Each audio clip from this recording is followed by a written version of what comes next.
আপনারা কি নতুন করে একটা সংঘাতের দিকে কি আপনারা কি নিয়ে যেতে চান? ঐকমত্য কমিশন দীর্ঘ আলোচনার পরে আমি দেখছি তারা সরকারের কাছে তারা যে সুপারিশ দিয়েছেন অনেকটা পর্বতের মুশিক প্রসবের মতো।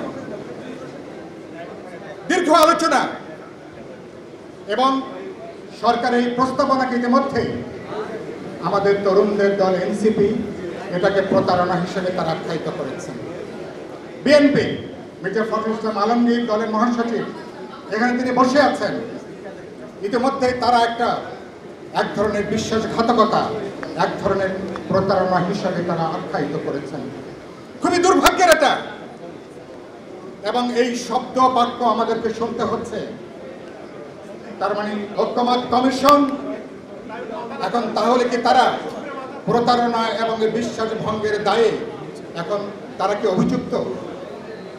তারা যেটুকু আমরা সম্মত হয়েছি সেই প্রস্তাবনা দেওয়ার কথা আমরা বলেছি, আমরা যে আলাপ আলোচনা করেছি ভিন্নমত মানে নোট অফ ডিসেন্ট সেখানে ছিল।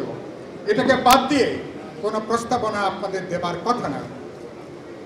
আপনারা এটা কেন করলেন 48 ঘন্টায় তার কোনো ব্যাখ্যা দেবার আপনারা প্রয়োজন মনে করেন।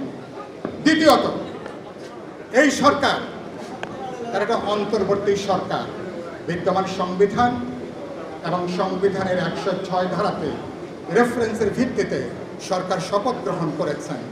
হ্যাঁ, সরকার কিছু এক্সট্রাঅর্ডিনারি পদক্ষেপ গ্রহণ করছেন অভ্যুত্থানের মধ্য দিয়ে, আমরা সরকারকে সমর্থন জুগিয়ে যাচ্ছি বলে তার উপরে ভিত্তি করে।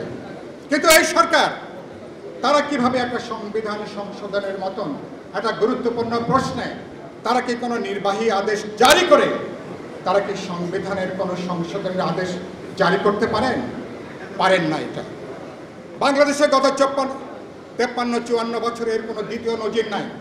সারা দুনিয়া সংসদীয় ইতিহাসে এর কোনো দ্বিতীয় নজির নাই।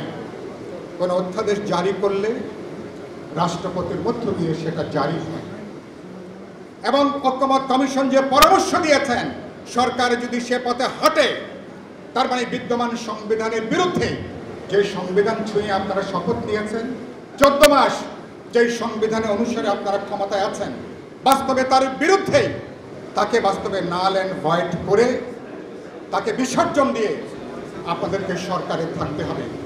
এই ম্যান্ডেট আমরা আপনাদেরকে দিই নাই, এই এখতিয়ার অন্তর্বর্তী সরকারকে আমরা কেউ দেই নাই।